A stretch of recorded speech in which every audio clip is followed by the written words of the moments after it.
C'est un réseau unique au monde. Sous vos pieds, les galeries des égouts parisiens s'étendent sur 2400 km. Près de 300 égoutiers veillent à leur bon fonctionnement. Parmi eux, José Lahaye. Cet égoutier passionné les fait visiter depuis 20 ans. On a un métier, en fait, c'est souvent de père en fils.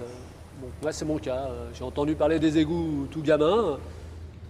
J'ai commencé sur les petites lignes pour nettoyer les petits égouts élémentaires. J'ai voulu voir les gros collecteurs, donc j'ai traversé la Seine. De la rive droite, je suis passé sur la rive gauche. J'ai travaillé sur un bateau. Et depuis 1989 à aujourd'hui, je suis guide aux égouts de Paris. La particularité de cette visite, c'est que c'est une partie qui est en exploitation. Donc déjà l'entretien, il faut un personnel compétent, donc il faut un personnel égoutier. On a un patrimoine à mettre en avant. À une certaine époque, le seul moyen pour le Parisien, c'était de crier gare à l'eau et d'ouvrir une porte ou une fenêtre et de jeter ce qu'il voulait où il voulait sans aucune réglementation. On a construit les égouts, on a mis en place une réglementation, le tout à l'égout, ne pas déverser n'importe quoi. Mais ce qui est important, et vraiment c'est envié par le monde entier, c'est que c'est la ville sous la ville. Chaque rue a un égout. Et à chaque fois que vous êtes dans l'égout, vous avez le nom de la rue, et au fur et à mesure que vous avancez, vous avez les numéros d'immeubles.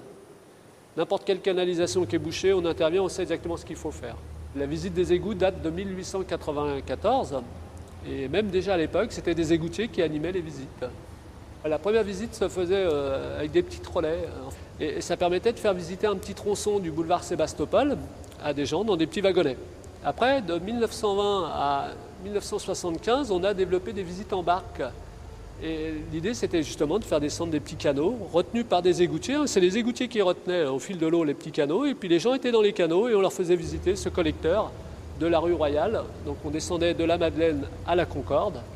De 1975 à aujourd'hui, vous êtes au pont de l'Alma et les visites sont au pont de l'Alma.